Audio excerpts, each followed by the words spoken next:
Barbara, I will make you co-host just in case. Okay? Okay. I hope my internet does not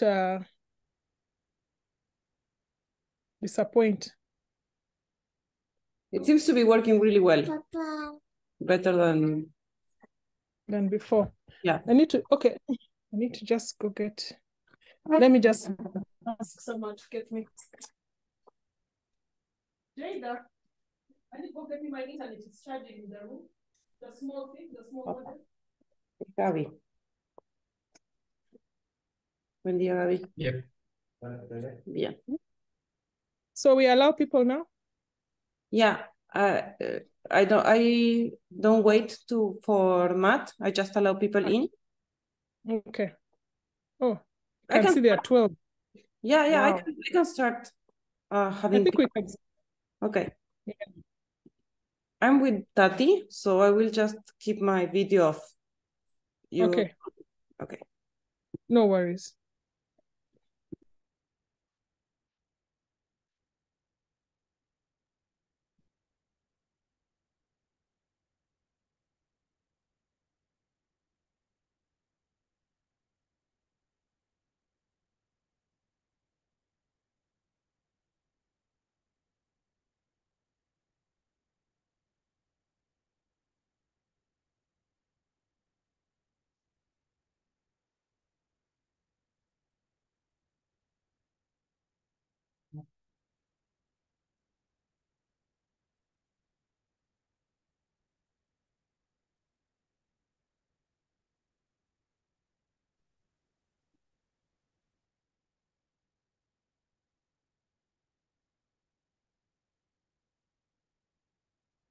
A very warm good afternoon to you all. My name is Barbara. I'd like us to start.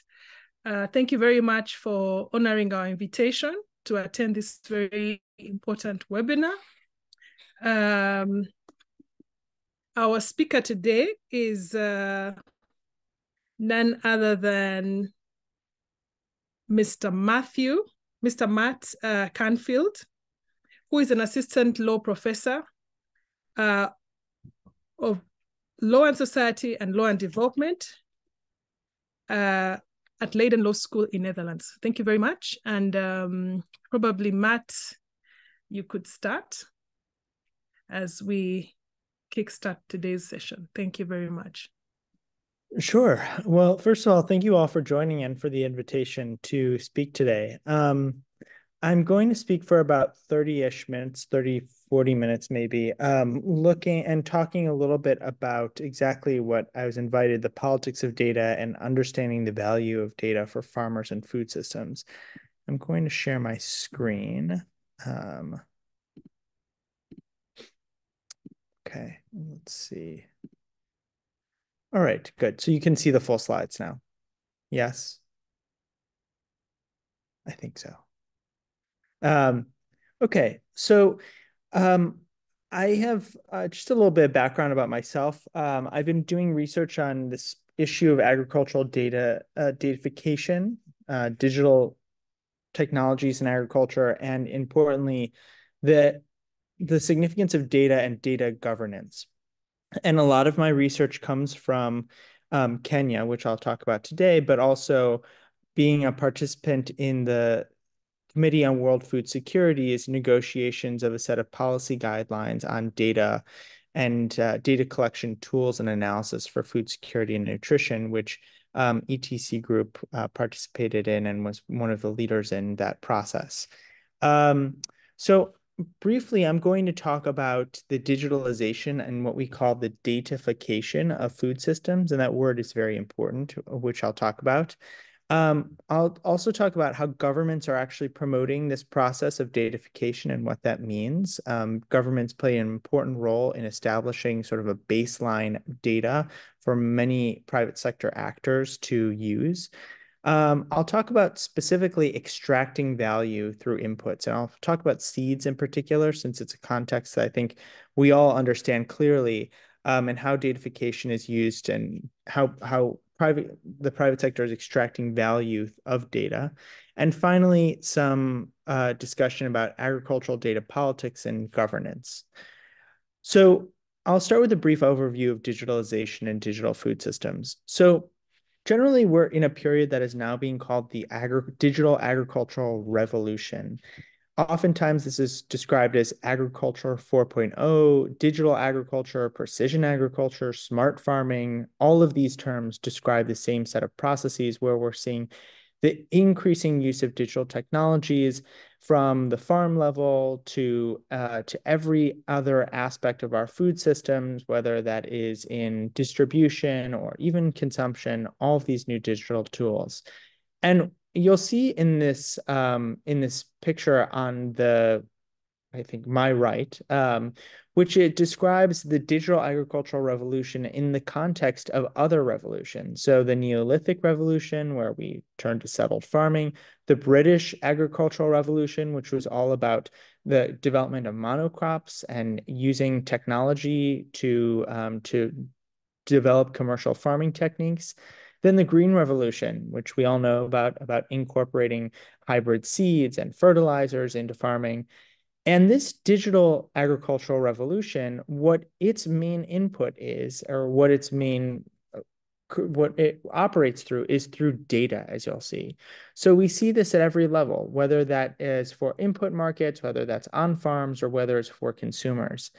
And what this digital agricultural revolution is trying to accomplish is collecting data, and specifically what is often described as timely and granular, so very specific data on a massive scale. And of course, with all of that data that's being collected, and one of the things I'll talk about later is that you have to have significant capacity or computation power in order to actually analyze that data if you're collecting it at that scale, which has implications in terms of who is actually able to analyze and use that data.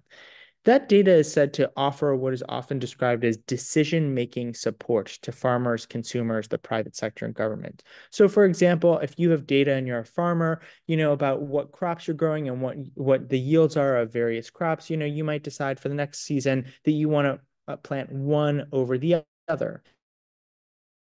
Data can play a huge role in determining, for example, where they want to target resources for selling Où new est-ce que nous allons pouvoir, et aussi d'autres éléments. Euh, dans le cadre, et pour le gouvernement, ça peut jouer un rôle important en matière de sécurité alimentaire, en ayant des données et aussi et de sorte. that are active in particular regions, those can all play an important role for government policymaking. And oftentimes, because there's so much data, the goal is using new technologies like artificial intelligence and machine learning to create predictive analytics. That is the idea of predicting kind of the future and making and helping to make decisions. But one of the things that is important is that these are disruptive digital technologies and that they're going to have really transformative effects, which really impacts who benefits from food systems and who has control. So data is really often described as the fuel of these digital technologies. I'll talk a little bit later about the idea of data as the new oil or data as the new soil that's sometimes described. But regardless of what digital technologies. Hi, Matt, yeah. sorry. You're going too fast. We have interpretation. Okay. So just slower a bit so that we can have the French side Great. Get what you're saying. Yeah. Thank you. Okay. So data is the fuel of these digital technologies. And the term datafication was coined in 2013. And this really describes a process where all of our social relationships, our social action is being transformed into quantified data, which allows for real-time tracking and predictive analysis. The whole idea is that, data is making lots of our relationships, our decisions, our relations with nature intelligible to people, companies, government officials who didn't have access to that information before. And so what is being datafied in agriculture? Well, land information about, for example, who is farming on what land, who owns that land, what kinds of advisory services those farmers have access to. So everything about land, everything about farmers, including the kinds of crops that they're growing, the kinds of technologies they're already using, whether those technologies are, things like tractors or fertilizers or other kinds of technologies, as well as the kinds of information, as well as seeds. And I'll talk about seeds later, but seeds are information about seeds is being digitalized and datafied in multiple ways. One way is information on what actual seeds farmers are using, and then also the seeds themselves, the genomic information of seeds is being datafied. So we'll talk about that in a bit. So who is promoting datafication? Well, this comes from a diagram that I made with a colleague, Maiwa Montenegro DeWitt. And what we see in this is that there are all of these actors across food systems, and many of which we know, that are working together to promote datafication, from the FAO to the World Bank to the World Economic Forum. All of these actors are promoting a narrative that we need to more data. And this has various reasons. They say, for example, that data can create more sustainability. This is also from the same article with my colleague, and one of the things we showed is that they say that data and digital innovations are fundamental to transforming the food system into a future state that is universally accessible, sustainable, and resilient. They also talk about datafication as creating innovation, ideas for creating new systems that can create new kinds of tools. We also hear about data as offering opportunities for food security and for market efficiency. And I'm not going to go into all of these. I'll share the paper that this comes from if you're interested. But one of the most important is this idea of data gaps. And one of the things that we see is that across the global South in particular, and low and low middle income countries, there's a narrative that we need more data, that the fundamental reason that we are lacking food security is because we lack the data. And we see this, for example, in all sorts of different kinds of articles and different kinds of actors. So the Cornell Alliance for Science, which some of you might know, is an organization funded by the Bill and Melinda Gates Foundation, largely to promote biotechnology and help with science-based communication on the African continent, but as well as in other parts of the world, has this article, Data Gaps Are Hampering Africa's Development Agenda. And then we see in Africa Business Review that African farmers have a data problem, but modern technology can help. So in some sense, what we're seeing is that this problematization, that the fundamental reason why there's lack of food security is a lack of data. And what is being introduced to help is digital technologies. And what kind of data is being collected? Well, I talked about before, or what kind of data is being collected, but how is it collected? Well, we see it collected through satellites. That's called geospatial data. We have it collected through mobile phone apps. So, for example, DigiFarm, which is an app that is created by Safaricom in Kenya, is an app that provides information to farmers. There's many of these different kinds of apps that provide information to farmers. And one of the important things about these apps is that they're mostly free. And the way that they operate from a revenue and business perspective is that they collect your data, and that data for them provides them some value.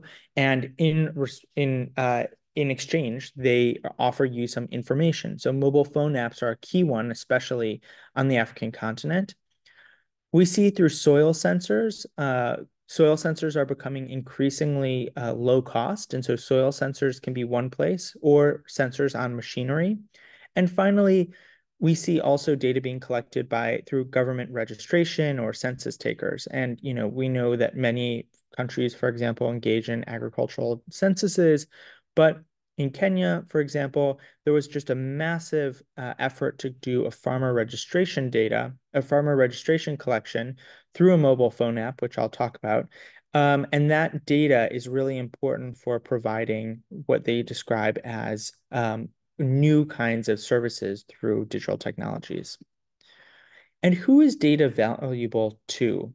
Well, one of the things that's important about data, at least in the context that we're talking about, is that data on its own from an individual farmer is not that valuable. That it could be valuable, for example, to an individual farmer who is trying to understand, what crops are doing well, how much did I spend on, for example, inputs, how much do I want to plan for next year, what crops are doing well. That kind of data can be useful at the individual level. But when we're talking about digital agriculture, we're usually talking about the value of data happening from an aggregate level, meaning the collection of lots and lots of data. And all of that data can be used, like I said, by governments, by farmers, and the private sector. But if you have all this data, you have to have the capacity to analyze it or the computation power. And that is very, very limited. And so one of the things that, we'll talk about in a bit is that one of the challenges is that those that have the computation power, which are largely technology firms, mostly in the global north, although not exclusively, well, they are often seeking to collect and extract that data and to use it. Obviously, we're talking about Microsoft, we're talking about Google, we're talking about these big firms that have massive servers that are able to use all types of artificial intelligence to actually analyze that data. So why is the private sector so interested in this data? Well, if we're talking about, this new agricultural data revolution, well, fundamentally, data is providing them insights about, how they can grow their businesses. Data provides them information about, who lacks services, how they can target particular groups. And all of this, they can offer both as a service as well as used to increase their own profits. We see the private sector interested in data, particularly agricultural machinery producers. So we're seeing sensors attached to all sorts of machines. These machines, for example, tractors, have sensors attached to them that are constantly collecting data. That data is going back to the machinery producers who can then provide insights into what kinds of inputs you should offer. The second is agricultural input producers. And here I'm talking particularly about seeds, pesticides, and fertilizers.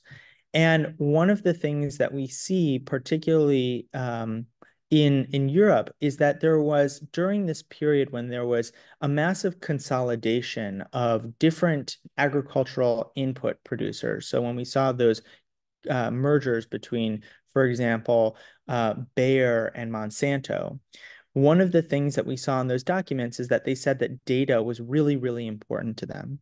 And the reason all of that data is important to them is because they have better insights into who their customers are. And so agricultural input producers are probably the most important when it comes to this agricultural datafication because they have both the ability to analyze the data and also they have the key interest in using that data to sell more of their products. There's also smaller companies that we see, especially in the African continent, small startups that are actually specializing just in data production. So companies that are developing apps, which they want to collect data then and sell that data. And that data particularly is being bought by agricultural input producers, as well as financial organizations, because one of the things that digitalization is offering is financial services like access to credit, access to insurance. And of course, banks are going to be much more likely to offer credit if they have very detailed and granular information about the businesses that they're investing into. So in some ways, it gives them a leg up because they know, for example, that these farmers are already growing at a certain level of yield, or that the conditions of the soil are optimal for a particular kind of crop, and so that they will invest in it. And one of the things I actually didn't include here, but is very important also, is that we're seeing the increasing convergence of agricultural datafication with climate change, because one of the things that eventually we will see is that datafication will become central to carbon markets and for people to purchase and to receive funding through carbon credits. So this is why we see this being described data as the most valuable resource. And this is not an exaggeration. I mean, the comparison with oil is something that people have debated, but we are in an era of what is being described as informational capitalism, where data is the key commodity and resource, which all of these different companies are seeking to mine for insights in order to be able to offer more personalized, more optimized services that we will buy. And we, in turn, have to give up a lot of data. So increasingly, one of the things that we're seeing is that an idea of data inequality as a result.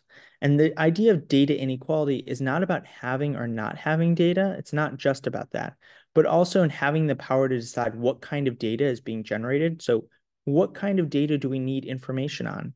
Is that who is using fertilizers and who is not, or other kinds of data? So not having the power to generate, not having the power to decide what kind of data is being generated and in what form or format, how and where it is being amassed and used, by whom, for what purpose, and for whose benefit. And this is the key question that I think that we're seeing with a rise of this turn towards digital agriculture, this digital agricultural revolution. We're seeing new kinds of inequalities that are not just about having or not having data, but really determining what kind of data should be collected and how it should be used. Okay, so I'll talk briefly about government promotion of data. And this is just briefly to say, that governments are very involved, especially across the African continent, in promoting datafication. So for example, and all of this comes from Kenya because it's the context I know best, but the Ministry of Agriculture, Livestock, Fisheries, and Irrigation has a digitization and coordination of Kenya's agricultural sector data plan. And they have 7 different use cases for digital technologies.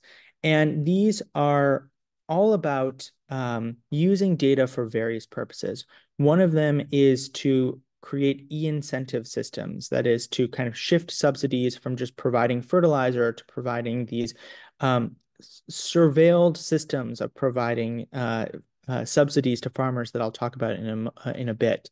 Another is providing advisory services. And this is something that we see everywhere, which is basically that governments are increasingly investing less and less in extensions or public extension.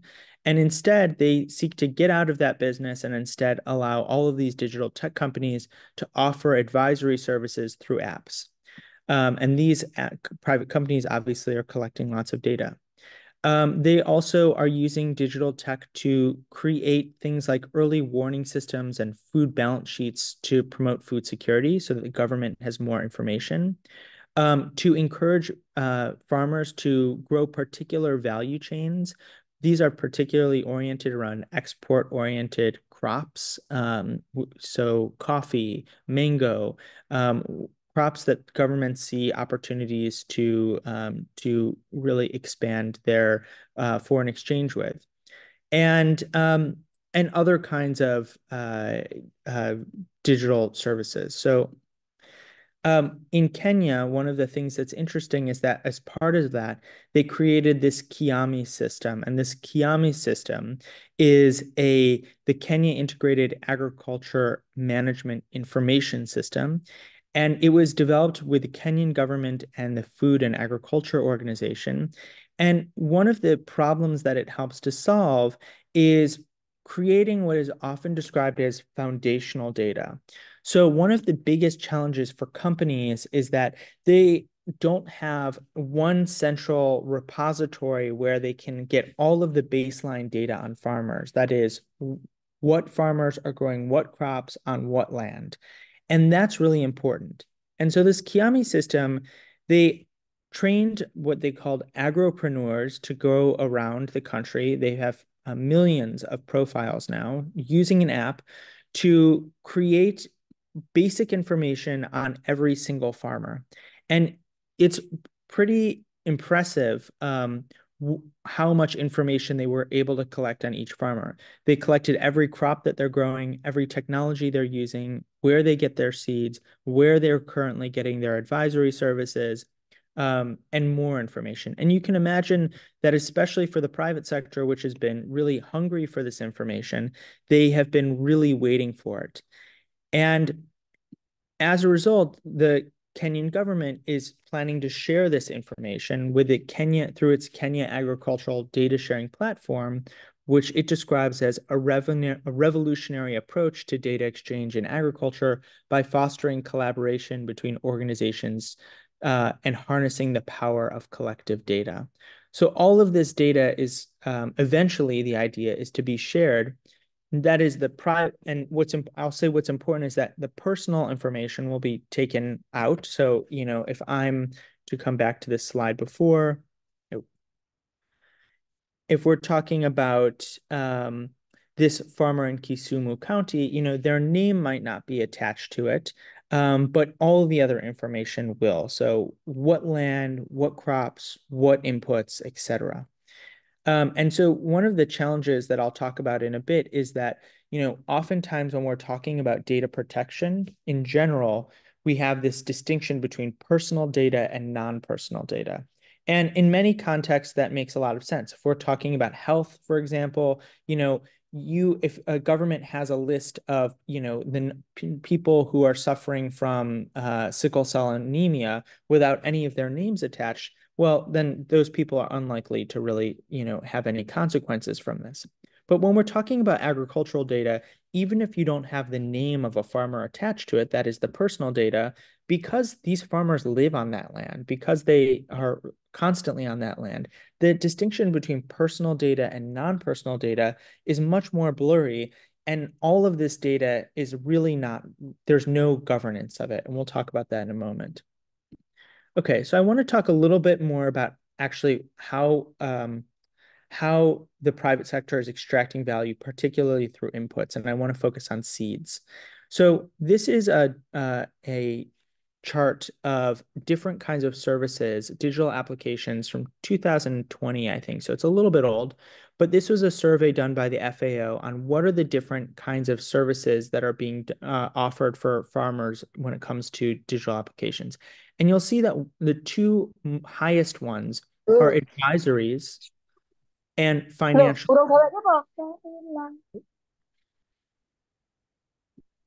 Okay. You'll see that the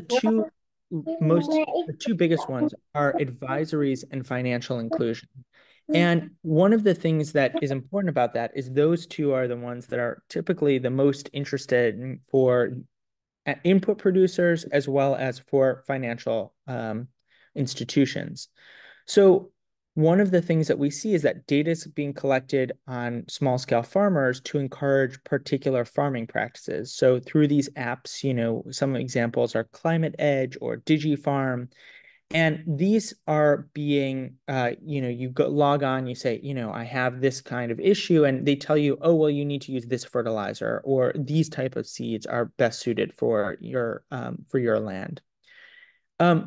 This plays out in a larger perspective, because one of the things that it's not just, of course, the private sector which wants to encourage the use of these commercial inputs, but it's also the government.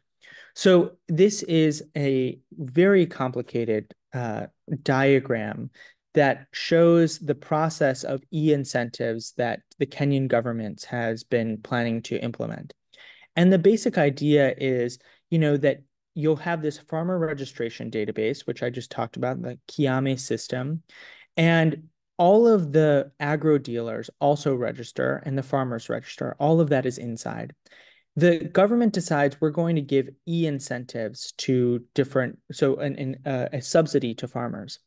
And then what has to happen, I'm on number 4, the farmer goes and they have to talk to an agro dealer or an extension officer who tells them exactly what kinds of crops they should be, or what kinds of seeds, what kinds of inputs they should be using. This is number 5 and number 6. Then all of that information is collected in a mobile phone app. And then the government monitors how people are actually using these different e-incentives. And based on the yields that actually the farmers have, the government will then decide how to allocate future incentives.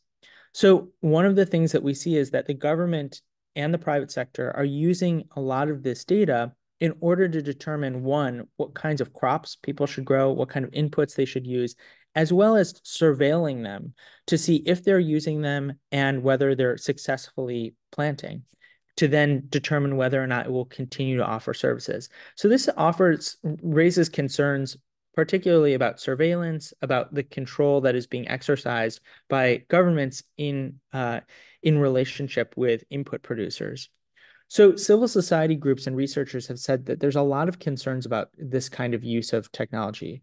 These digital technologies can lock farmers into particular technologies. So if you're using a mobile phone app that collects all of your information, you might become dependent on that phone app for all the types of things, and you can't move your data from one to another. The second is violations of privacy and the rights of data, what we call data producers, but farmers really, that, all of this information is being exposed and shared among lots of different parties, and it's unclear whether or not farmers actually are consenting to this. Digital technologies can also be used to what is described as nudging farmers into particular behaviors. So, you might go onto an app to decide, okay, I have aphids on my crop. What are ways to address this? And, there might be agroecological methods. You could use rabbit urine, for example, to get rid of some pests. But it might say, oh, but just use this pesticide instead. So what kind of information is it offering? The other concern is that these digital technologies can lead to job loss, devaluation, and de-skilling. So if all of this data information is being promoted based on sort of data, then the question is, what happens to local, indigenous, and peasant knowledge systems that have lots of history in addressing lots of agricultural challenges?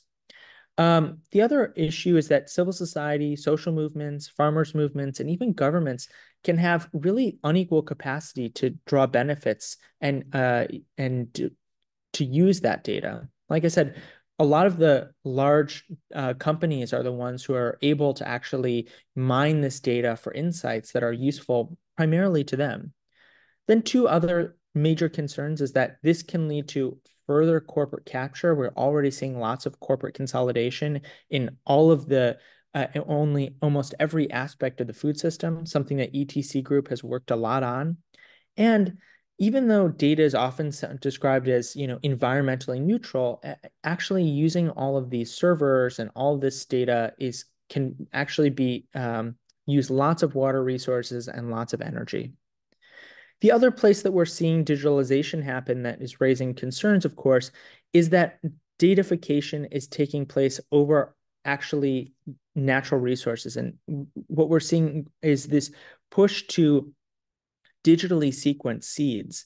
And this is creating new forms of biotechnology. And so biotechnology here is very linked to datafication because a lot of the new genomic techniques that are being promoted across the world rely on using data from actual natural resources, from seeds, genetically sequencing them, and then reselling them. And the question is, that we've long talked about is, how do you actually address access and benefit sharing? How do you address this issues of biopiracy when you can have tech companies that are genetically sequencing these crops and these seeds into data that they can then sell back to communities? And this raises concern, like I said, about access and benefit sharing, biosafety, as well as biodiversity, which are things that we've talked about a lot in the context of biotechnology. Okay. Lastly, I'm going to talk about the challenges of data governance. So what is data governance? And data governance might be a good solution to a lot of the issues we talked about already. Data governance refers to a rapidly expanding body of law and other frameworks that have been developed to regulate access to and transfer of data between different entities in the digital economy.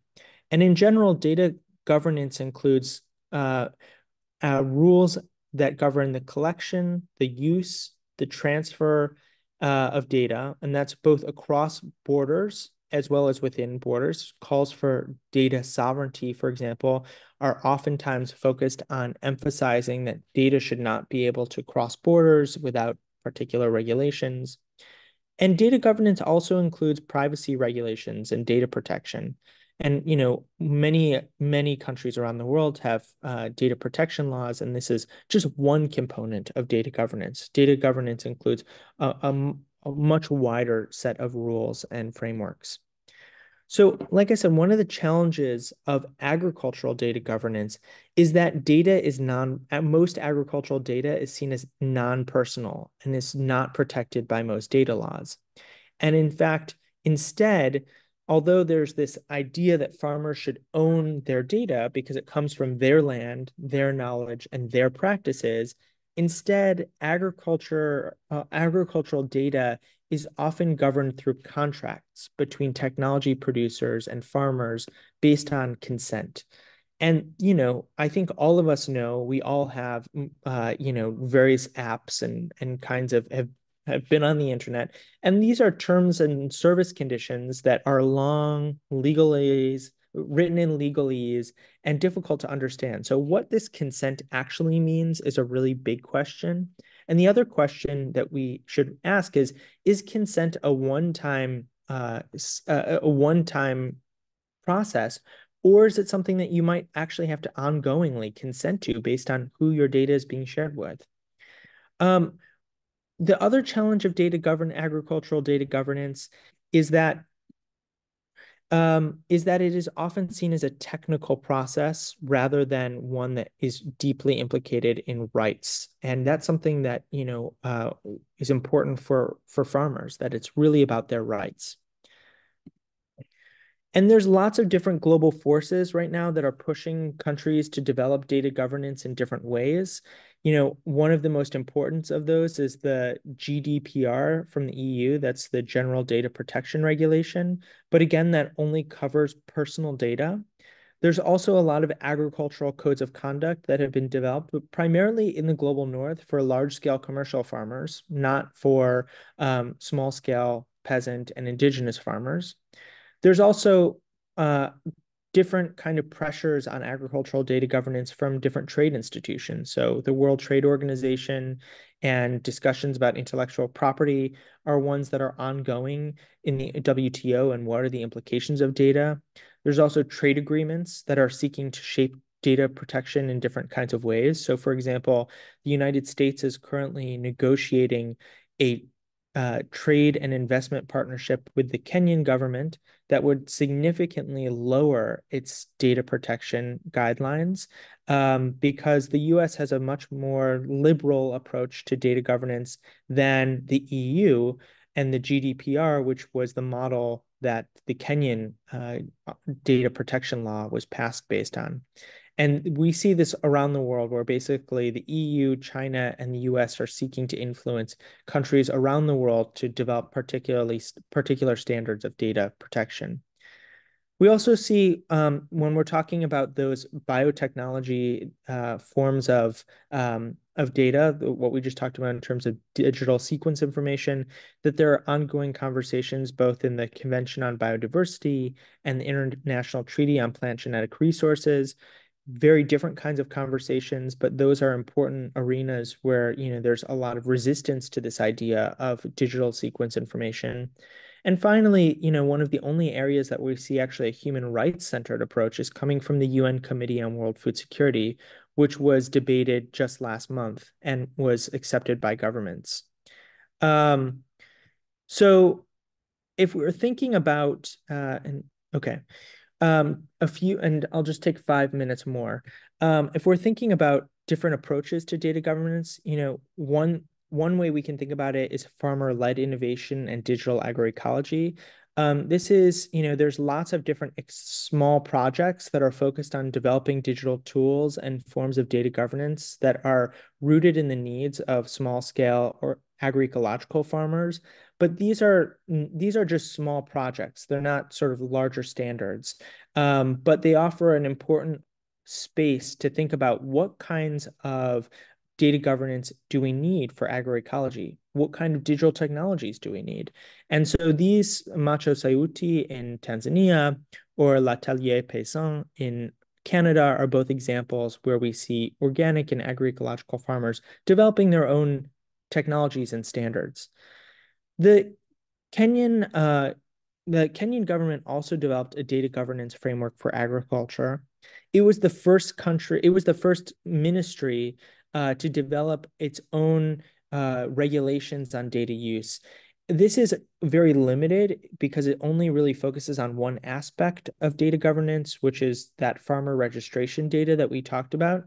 And in many ways, this is an interesting model for data governance because it does focus on informed consent and participatory processes where civil society and farmers' movements can participate.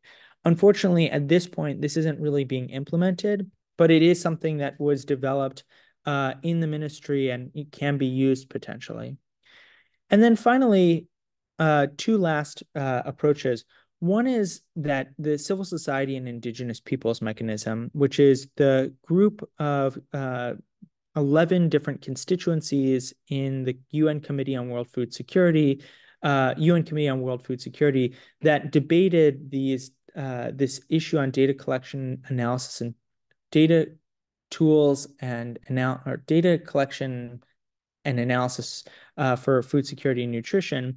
The civil society and indigenous peoples mechanism developed their own vision statement for how to guide digital food systems and data.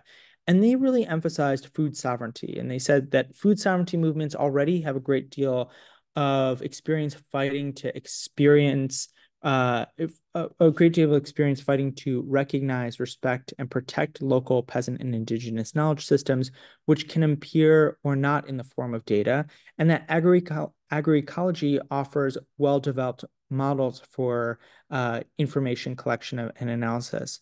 And they highlight some key values which we should think about how to guide the development of data governance. For example, individual privacy, community sovereignty, and human rights. That communities should determine the purpose and problems for which data is needed rather than, let's say, the private sector.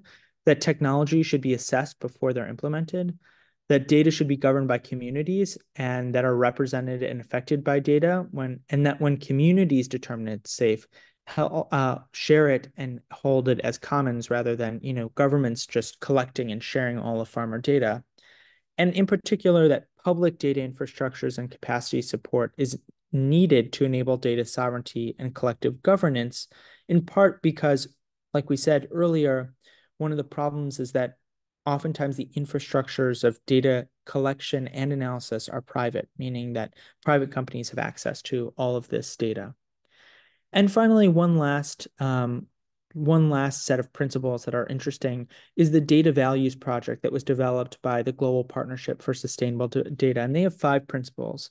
One, that data should support people to shape how they are represented by data, that we should be investing in public participation for accountability, that we should democratize data skills for greater equality, that we should create cultures of transparency, data sharing, and use, and that we should fund open and responsive data systems so that all people share in the benefits of data. And these are all various kinds of ideas for how we might make this data-driven economy in both agriculture and beyond a much more equitable one, and one that actually meets the needs of farmers and in particular small-scale food producers, indigenous peoples, and other rural constituencies.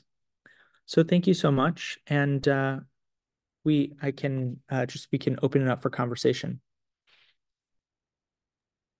Thank you, Matt, for that very comprehensive presentation.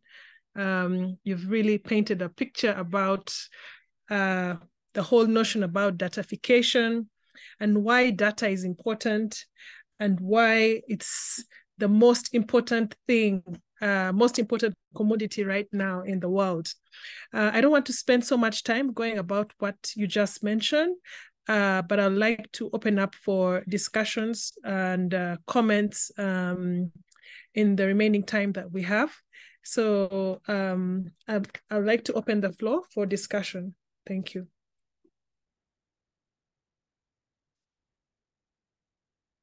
Marianne Bassey?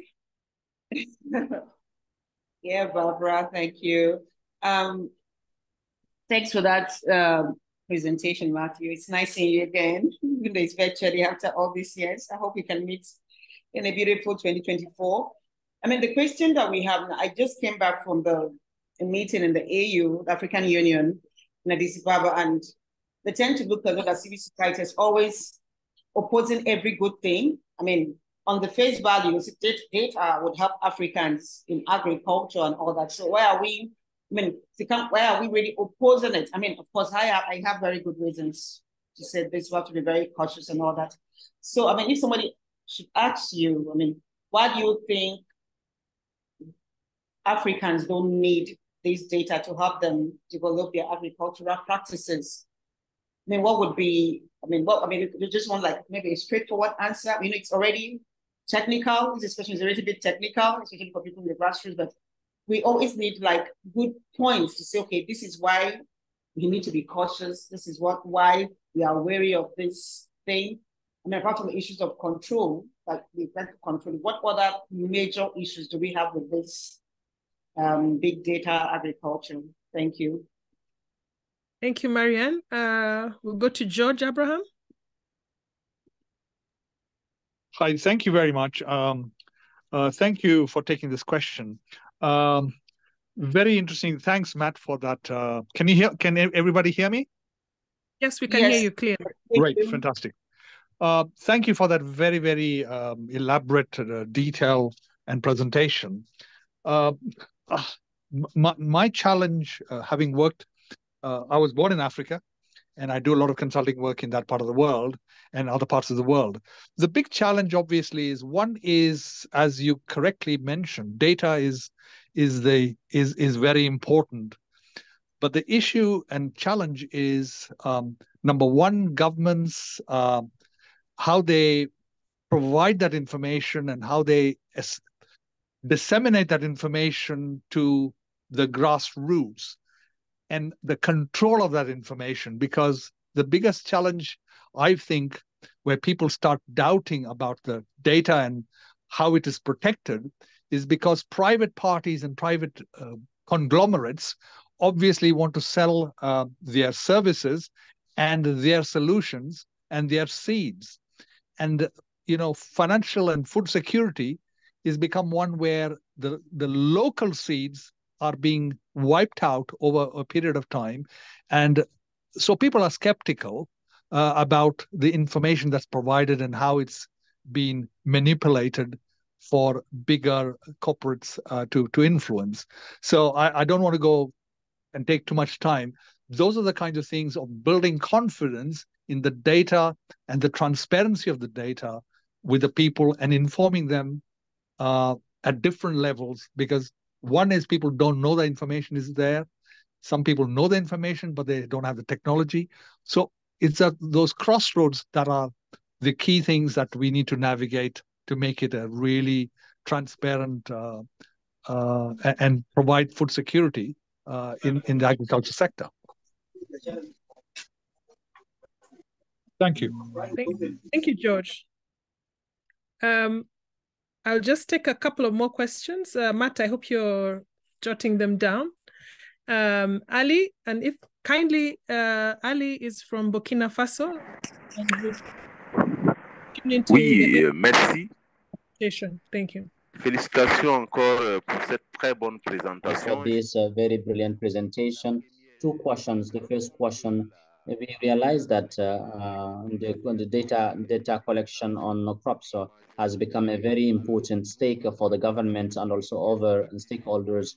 We, civil society, which strategy can we put in place not only to inform the communities and the peasant organization and the citizens on the stakes that we have around data collection, and also how do we stop or limit the data collection?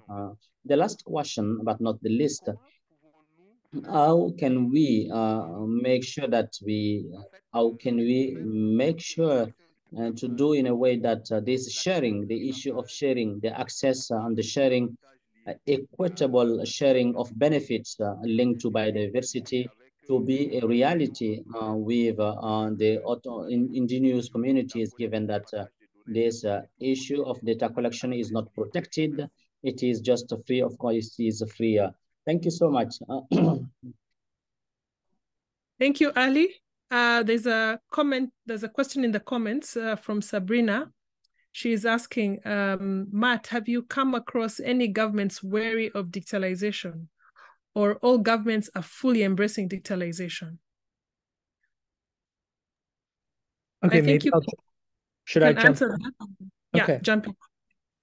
Sure. So, Marianne, yes, it's great to see you. And I think this is a really important question you asked, which is, how should we speak to governments about this?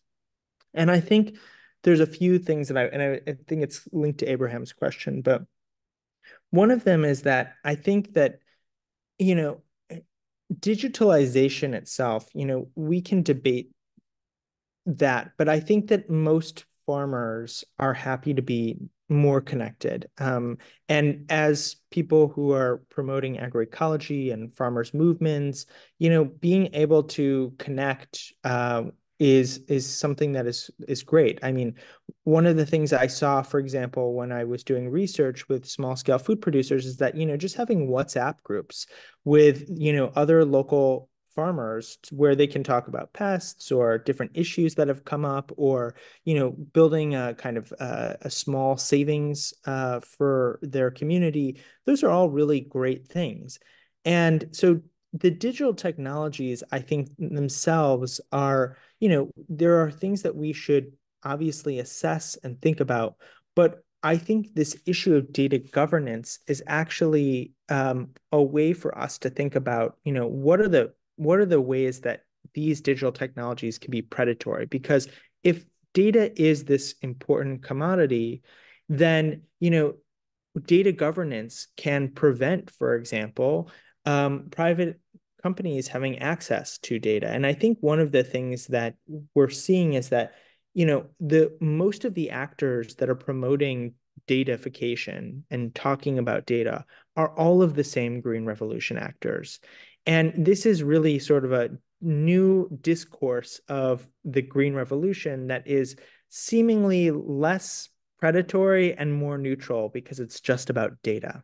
And so I think when we're talking about, to governments, this issue of data governance, farming and particularly farmers' rights, farmers' rights to control their data, farmers' rights to determine when to share it is something that we want to make sure that farmers are basically not providing all of this access and information so that companies can basically create, lower their or increase their profits. That said, I mean, one of the biggest problems, and I think, data governance can also be a symptom of a larger Green Revolution model of agriculture, where, if we're just seeing that our governments are promoting all of these, input intensive forms of commercial production, this is a big problem. And the e-incentive program that I talked about in Kenya, for example, can that e-incentive program, can one buy, for example, organic fertilizers, or is one locked into buying commercial industrial products that are DAP and the rest? So I think it's about data governance, but it's also about the broader issue that George raised, which was about also that this connection to data governance has to also be connected to things like farmer managed seed systems, because farmer managed seed systems are the data that communities have developed and nourished for generations. And so this is one way of thinking about collective data governance that is really for farmers to know what kinds of seeds they have, to be managing them at a collective level. So I think these two are very linked, which is why I like to talk about seeds and data together, because they bring up many of the same issues. And then in terms of Ali's question, what strategies to inform peasants? I think one of the things that's most important is that we start emphasizing that data is very valuable. And so when farmers start to understand that their data is valuable, I think that this question about when they share it and when they don't is going to be something that they can make a better decision about. I think one of the saddest things is that, farming is all about sharing information. You go to any farmer and you ask them for information, and they want to share information because they learn. That's how campesino a campesino, that's how farmer to farmer learning works. And so I think a lot of farmers are not, I think they need to be sensitized to the fact that data is now being used in ways that they might not have imagined. So just sharing data is something that, they need to be more suspect about. And this idea of consent is something that we can also really also push on, that consent needs to be something that is not just one time, but must be ongoing, that farmers really have to have a clear awareness about what they're consenting to. And then the last question, I have not found any government that is weary of digitalization, but there are governments that are concerned about data for sure. And so I think, as we were in this process at the UN Committee on World Food Security, negotiating on data governance, there are a lot of governments that just don't want to talk about data governance, but there are some that are interested in this. And so I think, looking for different allies and different models is something that we need to do. Some of those are coming from Mexico, for example, and other countries that this is really an emerging field that I think the important thing is for civil society organizations and farmers movements to really say we need data governance and that we need our data protected.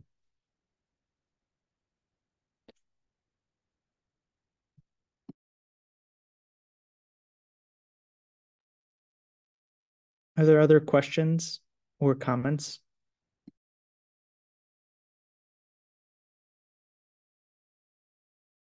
And I'll just say one last thing, Lucy from GBAC, I think, yeah, you raise a really important point also, is that, one of the biggest issues is, of course, access to technologies, and, that this privileges particular people, particular kinds of farmers. One of the things that, we've found in some contexts is that, who has access to smartphones that may be dominated by men, for example. So those kinds of issues also are really important for equitable digitalization. And it should certainly be something we're thinking about in terms of data governance also. Yeah. Any more questions for Matt? Oh, there's one from Sabrina. Thank you, Matt, for the question. Would it be good to know which of these governments are allies? Please also elaborate on the models you mentioned. So right now, I would say we are at a turning point in how we're thinking about this. So, I mean, when we were in the UN Committee on World Food Security, the EU was an important ally in that they were promoting a human rights-based approach to data. That's the most, that's key. In terms of other models, there are a wide range of models, but these models are mostly being developed from the top down. They're being developed by organizations that are, for example, funded by the Gates Foundation, because data governance is really important for the Gates Foundation in facilitating the extraction of data and use of data. So I think it's important is that actually we're documenting bottom-up forms of data governance from farmers' organizations and farmers' movements. And, I think one of the things that we should do is we should think creatively about that, because, like I said, farmer-managed seed systems are a form of data governance, because farmers are collecting information about what seeds they're growing, who has access to them, who is producing them regularly. That is a form of data governance.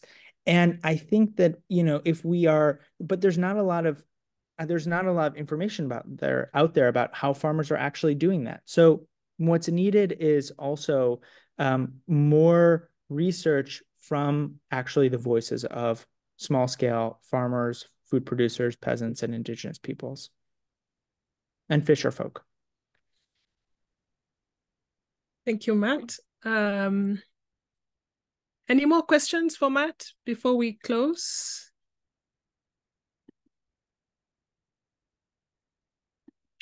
I think the question about how do we empower farmers, farmer movements is very critical. And probably we'll have more discussions about how we can start to break down this information for an ordinary farmer. about the kind of data that they're sharing and why they need to share that data. And thank you so much for that paper that you've shared. I'd advise everyone to have a look. Just last round of questions. Anyone else who has a question before we go? Okay, thank you so much. And thank you all for attending this very important webinar. I'm sure all of us have learned more about datafication and why data is important and why it is the new oil. And I'm sure we're going to have more and more webinars over the next year.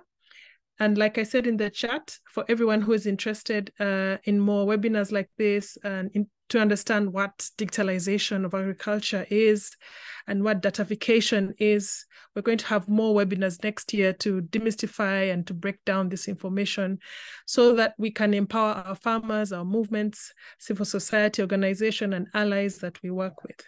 Thank you very much, and it was a pleasure to see you all again. Thank you. Bye-bye.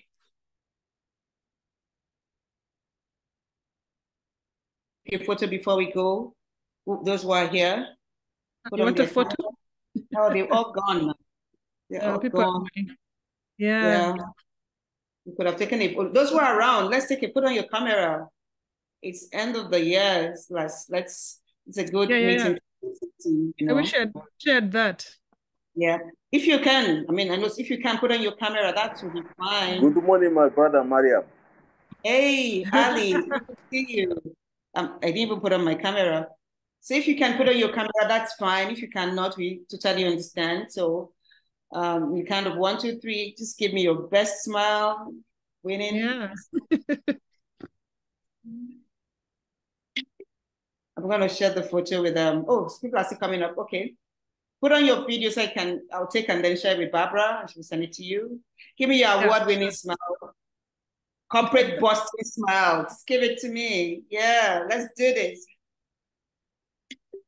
Okay.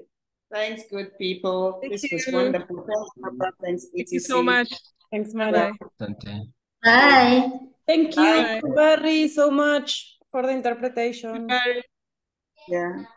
Thanks, people. Take care. Bye. See you again.